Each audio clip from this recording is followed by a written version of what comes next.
Hello, my name is Letha Van Leeuwen, and I am in the British Romanticism class in King University.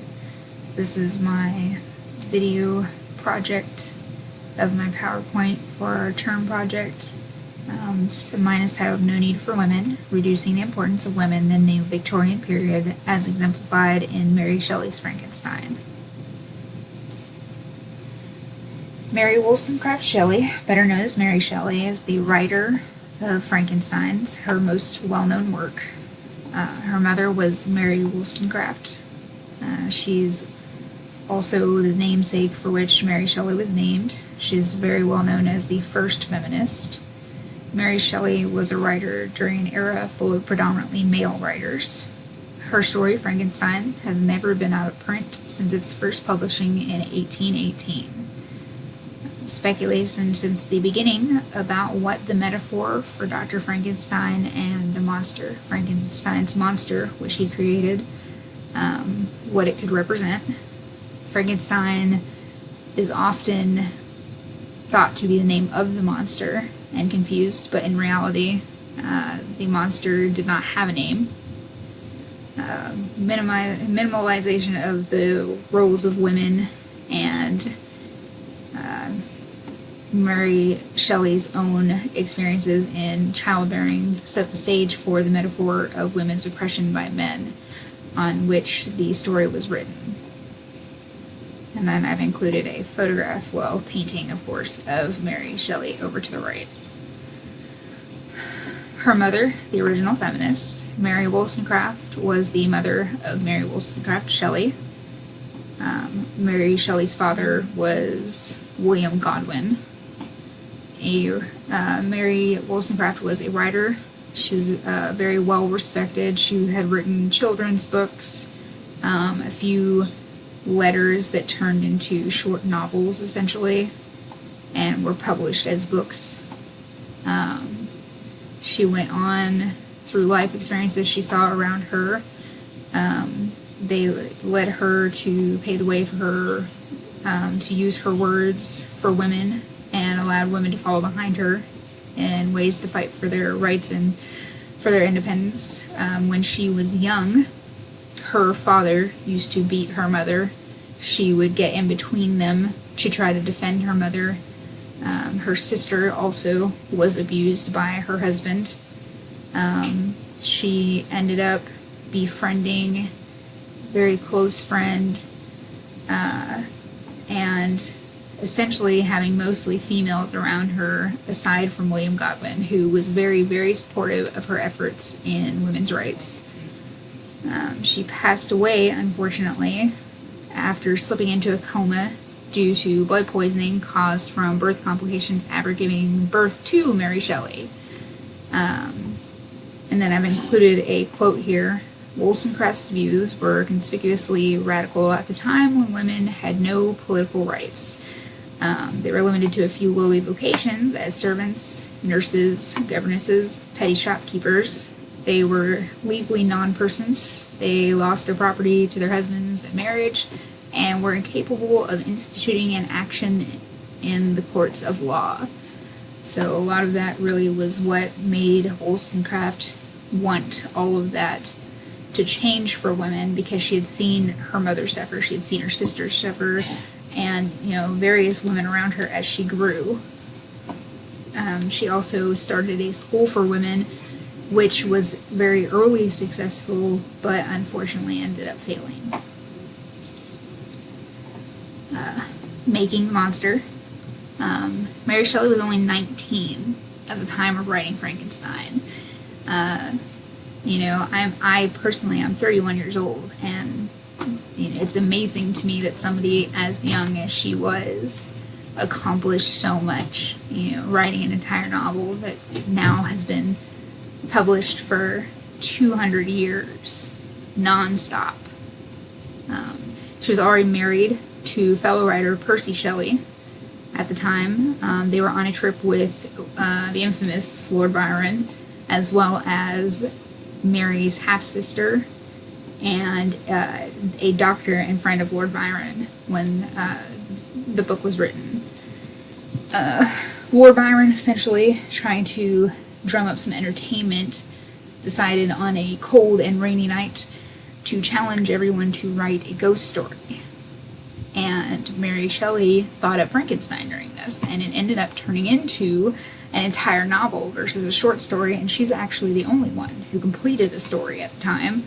The doctor who was with them had started one, but Lord Byron essentially laughed it off, and so it never turned into anything. But Mary Shelley's book was greatly received, so much so that her husband ended up encouraging her to go ahead and get it published, and did all of the editing for her, as well as a foreword. And over to the right, you can see there's the original handwritten draft of Frankenstein with editing marks by both Mary Shelley and Percy Shelley.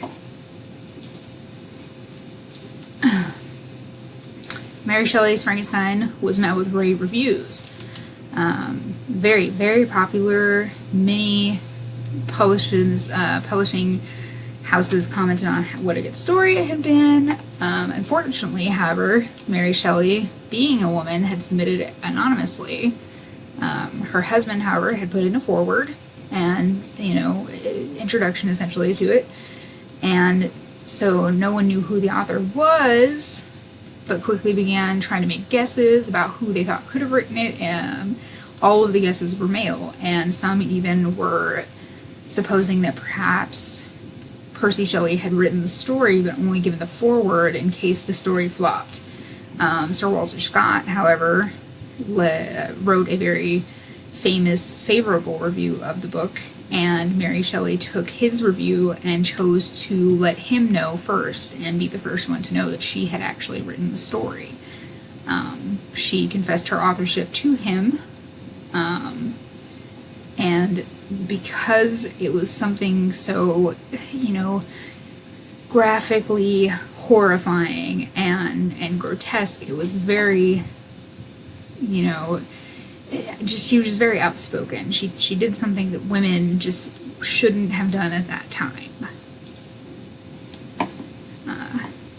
Mary Shelley had claimed not to be the outspoken feminist because, of course, being the child of Mary Wollstonecraft, it was assumed that she was going to be the outspoken and wild child of her mother. She had married Percy Shelley, who had spoken out as an atheist and on the, promises and how great atheism was. And so she had all of these people in her life who were incredibly outspoken and had strong opinions that were in contrast to the accepted opinions of society. And so she wrote a letter later in life saying that it was never her intention to be so forwardly feminist as her mother. The story painted a picture of a world where men did not need women. There was a man, Dr. Frankenstein, working to create life himself so that he didn't need women or their womb in order to do so. He could do all the work himself by just throwing together some old body parts and a little bit of lightning.